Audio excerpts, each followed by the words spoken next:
balita naman sa labas ng bansa, 50 bilyong dolyar na halaga ng investments ipapasok ng isang Japanese company sa Amerika sa ilalim ng administrasyong Trump.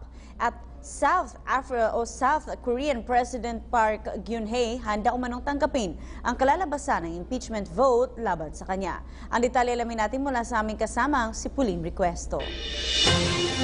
Plano ng Japanese telecommunications company na SoftBank Group na maglagak ng puhunan sa Amerika ayon kay President-elect Donald Trump.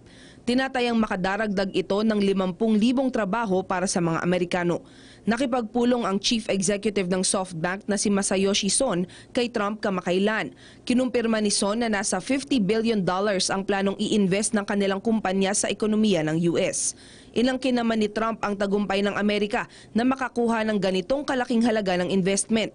Sa isang tweet, sinabi ni Trump na hindi ito mangyayari kung hindi siya ang nanalo sa eleksyon. Matatanda ang habang nangangampanya, nangako si Trump na magpapasok ng mas maraming mga trabaho para sa mga Amerikano, lalo na sa manufacturing sector na lubhang naapektuhan ng resesyon at globalisasyon. Handa umanong tanggapin ni South Korean President Park Geun-hye ang magiging resulta ng impeachment vote laban sa kanya sa darating na Biyernes. Sa kabila nito, hindi umano agad na magre-resign si Park gaya ng hinihingi ng oposisyon. Sakaling ma-impeach, pansamantalang masususpinde ang presidential powers ni Park hanggang sa mapagdesisyonan ng Constitutional Court na formal siyang pababain sa pwesto. Usap-usapan din na posibleng magboluntaring umalis sa pwesto si Park pagsapit ng Abril ng susunod na taon. Subalit, itinanggi naman ng oposisyon ang anumang panukala na magpapalawig sa termino ni Park.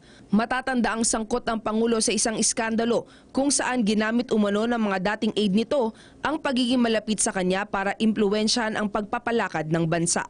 Para sa PTV News, Pauline Requesto.